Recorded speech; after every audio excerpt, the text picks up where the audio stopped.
தமிழ் சொந்தங்களுக்கு வணக்கம். நேற்று நம்ம தலைவர் கரூருக்கு போய் ஒரு ஸ்பீச் கொடுத்தாரு. அதை நம்ம ஏடிஎம்கே முன்னாள் அமைச்சர் ஆர்வி உதயகுமார் அவர்கள் ஆணவ பேச்சு, திமிர் பேச்சு அப்படின்றாரு. அதை கொஞ்சம் பார்க்குறீங்களா? அக்கறை செலுத்தவில்லை, கவனம் செலுத்தவில்லை என்பதுதான் நேற்றைய விஜய் அவர்களின் ஆணவ பேச்சு. சினிமா கதாநாயகன் போல வசீகர வசனமும் பஞ்சு டயலாக்கும் பேசுகிறேன் என்று விஜய் வாயை திறந்தாலே கூவம் ஆற்றின் சாக்கடை தான் வெளியே வருகிறது. சினிமா கதாநாயகனா வாயை திறந்தா கூவம் கொப்பளிக்குதா? யாரு சார் கொப்பளிக்குது? நீங்க பேசுறது கொப்பளிக்குதா இல்ல எங்க தலைவர் பேசுனா கொப்பளிக்குதா? மன்னன் மக்கள் திலகம் பொன்மன தலைவன் புரட்சி தலைவர் எம்ஜிஆர் தொடங்கிய அனைத்து இந்திய அண்ணா திராவிட முன்னேற்ற கழகத்தையும் நாக்கூசாமல் கோடிக்கணக்கான தொண்டர்களின் மனம் புண்படுகின்ற வகையில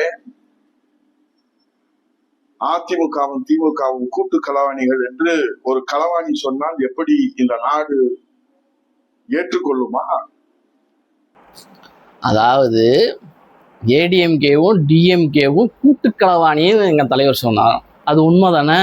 ஏற்கனவே நீங்க கூட்டணி பேசிக்கிட்டு இருந்தீங்கல்ல ரெண்டு பேரும், அது நடந்தது தானே? உண்மைதானே நடந்துச்சு. சிவி சண்முகம் சொன்னாரு, உங்க கட்சியில இருக்கிறவங்களே சொன்னாங்களே, ஒரு கோடி தொண்டர்கள் இருக்காங்க, ஏத்துக்கிடுவாங்களா அப்படின்னு சொல்றீங்களே, அவங்களுக்கு தெரிஞ்சுதானே இதெல்லாம் நடந்துச்சு.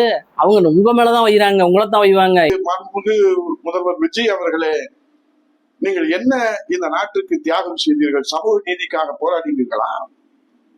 பெண் உரிமைக்காக தன்னுடைய இளமை பருவத்தை நீங்கள் தியாகம் செய்தீர்களா? அல்லது இந்த மக்களுடைய கல்வி உரிமைக்காக, ஜீவாதார உரிமைக்காக தன்னுடைய இளமை பருவத்தை எல்லாம் நீங்கள் தியாகம் செய்து அர்ப்பணித்து நீங்கள் இன்றைக்கு மன வலியோடு வேதனையோடு முதலமைச்சர் அணியில் அமர்ந்திருக்கிறீர்களா? முட்டாள் முதல்வரே. பெண் உரிமைக்காகவும் கல்விக்காகவும் நீங்க என்ன இளமை காலங்களை பூரா போராடுறீங்களா அப்படின்னு கேட்டாரு. அப்ப எடப்பாடி போராடுனாரா சார்? இப்ப டிஎம்கேல இருக்கிறவங்க எல்லாம் போராடுறாங்களா? உங்களை போய் நீங்க பேசுறதுனால எல்லாரையும் பேச வேண்டியதா இருக்கே சார். பாத்தீங்களா? முட்டாள்னு சொல்றீங்க. நீங்க தான் சார் அடிமுட்டாள். 69% இடஒதுக்கீடு புரட்சி தலைவர் இதய அம்மா அவர்களுக்கு முன்பாக சத்துணவு திட்டம் இந்த சரித்திர நாயகராக. சத்துணவு கொண்டு வந்தவர் எம்ஜிஆர், ரைட்டு, உண்மைதான். இடஒதுக்கீடு கொண்டு வந்தது அம்மா ஒதுக்கிறேன். எடப்பாடி என்ன சார் செஞ்சாரு? அதை சொல்ல மாட்டேங்கிறீங்க. 8 கோடி தமிழர்களுக்கு வழிகாட்ட வேண்டிய தாய் தமிழ்நாட்டின் முதலமைச்சர் அரியணை, அந்த அரியாசனத்தை அதிர்ஷ்டத்தால் உங்களுக்கு கைவசம் வந்து விட்டதுனால எப்படி 8 கோடி பேர் ஓட்டு போட்டு தான் வந்தாங்க. அதிர்ஷ்டத்துல ஒன்றும் இல்லையே. ஓட்டு போட்டு மக்களுக்கு நல்லது செய்யணும்னு தான் வந்திருக்கோமே தவிர உங்களை மாதிரி ஊரடிச்சு உலையில போடுறதுக்கு நாங்க வரல சார். ஜென்சி தலைமுறை இன்றைக்கு உங்களை ஆதரிக்கிறார்கள் என்கிற காரணத்தினாலே. ஜென்சி தலைமுறை மட்டும் எங்களை ஆதரிக்கல சார், பெண்கள், வயதானவர்கள் எல்லோருமே எங்களை ஆதரிக்கிறாங்க. அதனாலதான் எங்க தலைவர் முதலமைச்சர் ஆயிருக்காரு. பேரறிஞர் அண்ணா துவங்கிய கட்சியும் புரட்சி தலைவர் எம்ஜிஆர் கண்ட கட்சியும் நீங்கள் கூட்டு களவாணி என்று சொல்லுகிற யோக்கியதை உனக்கு என்ன இருக்கிறது?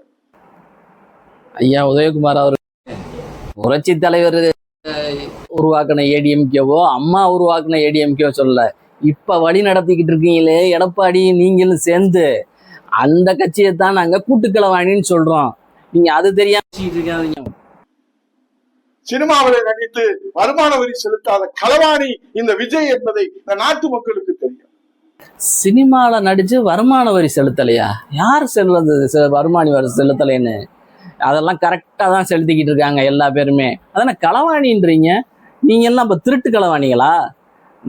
நாங்க வரி பணத்தை கட்டலேன்னு இவ்வளவு ஆதங்கப்படுறீங்களே.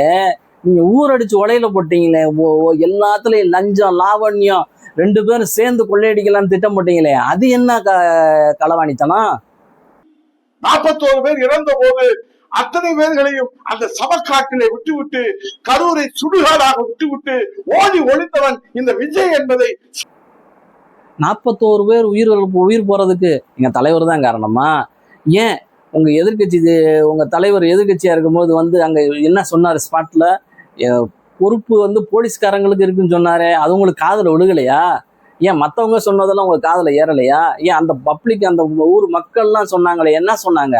திமுக தானே காரணம்னு சொன்னாங்க. அதெல்லாம் உங்களுக்கு காதுல கேட்கலையா? இன்றைக்கு வரை புரட்சி தமிழர் எடப்பாடியார் மு.க.ஸ்டாலின் அவர்கள் வரை அமர்ந்த அந்த கண்ணியமிக்க அந்த முதலமைச்சர் அரியாசனம் எப்படி எப்படி எப்படி மு.க. ஸ்டாலினும் எடப்பாடி, அது எப்படி சார்? நீங்க எம்ஜிஆர் சொன்னீங்க ரைட்டு, ஜெயலலிதாவை சொன்னீங்க, நீங்க எடப்பாடியே சொல்றீங்களா ரைட்டு, எடப்பாடியே சொன்னீங்க ரைட்டு, மு.க. ஸ்டாலினையே நீங்க சொல்றீங்க? உங்களுக்கும் அவருக்கு என்ன சம்பந்தம்? அவர் வந்து உங்களுக்கு எதிரியாச்சே. இப்ப 2 பேரும் ஒண்ணு சேர்ந்துட்டீங்களா? முட்டாள் தானே பேசிக்கிட்டு இருக்கீங்க. ஏன் சார்? சினிமாவிலிருந்து நேரடியாக வந்து பஞ்சு டைலாக் பேசி வசீகர வசனத்தை பேசி நீங்கள் இன்றைக்கு முதலமைச்சர் அணியில் அமர்ந்திருக்க முடிகிறது. அதாவது சினிமால வசீகர வசனம் பேசுனாங்களாம். சினிமால வசீகரம் பேசுறது ரைட்டு, ஒத்துக்கலாம். ஆனா இப்போ பப்ளிக்ல எப்படி சார், பொதுமக்கள் வந்து நேச்சுரல்ல எப்படி சார் பேசுவோம்? சினிமால பேசணும் ரைட்டு, நேச்சுரலா பேசுறது வந்து எப்படி நீங்க வசீகரம் இல்லைன்னு சொல்றீங்க?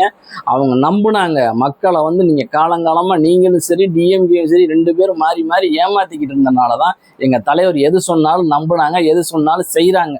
ஓட்டு போட சொன்னா போடுறாங்க. இப்ப அடுத்த இடைத்தேர்தல்ல வருது, வச்சு செய்ய போறாங்க.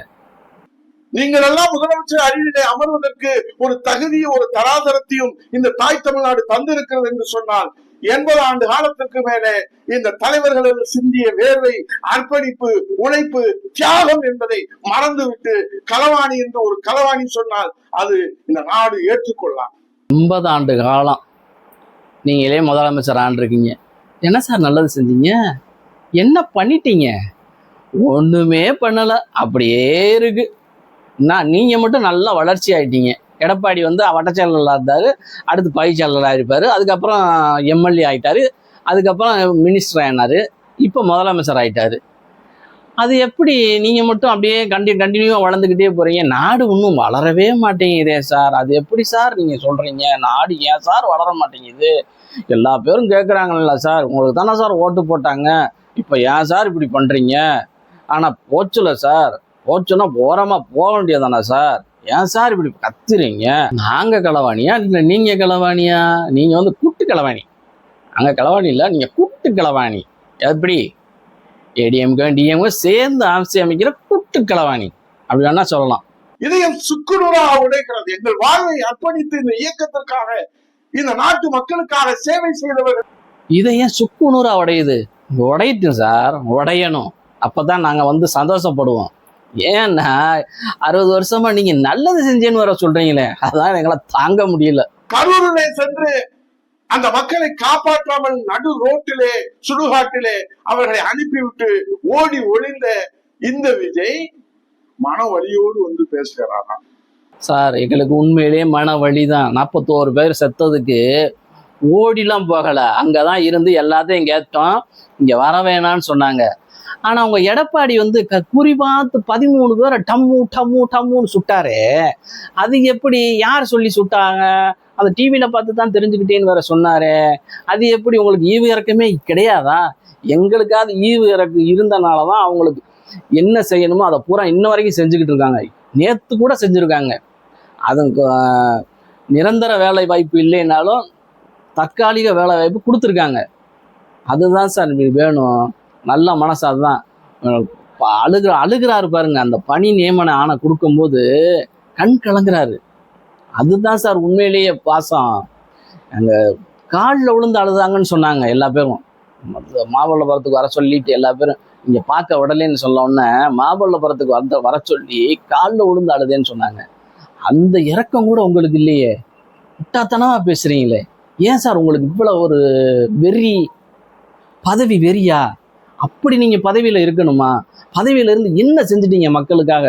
அதை சொல்லுங்கன்னா. ஒரு நாளாவது சொல்றீங்களா? ஒரு நாளாவது சொல்ல முடியுது? அவனால சொல்ல முடியாது.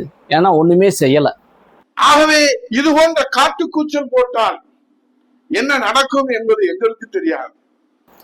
அது காட்டுக்கூச்சல் போடுறோமா? என்ன நடக்குன்னு தெரியாதா? என்ன பண்ணிடுவீங்க? உன்னால என்ன பண்ண முடியும்? என்ன செய்வீங்க சொல்லுங்க பாப்பா. வன்முறையை தூண்டுற மாதிரி பேசிக்கிட்டு இருக்கீங்க. முதல்வருக்கு அன்பான வேண்டுகோள், இந்த மாதிரி வன்முறை தூண்டுற மாதிரி பேசுகிறாங்க, நீங்கள் இவங்க மேலெல்லாம் ஆக்ஷன் எடுக்கணும்னு மிக தாழ்மையுடன் கேட்டுக்கிறேன். என்றும் உங்கள் நண்பன் கிங் விஜய் சேனல். சப்ஸ்கிரைப் பண்ணுங்கள், லைக் பண்ணுங்கள், ஷேர் பண்ணுங்கள். நன்றி, வணக்கம்.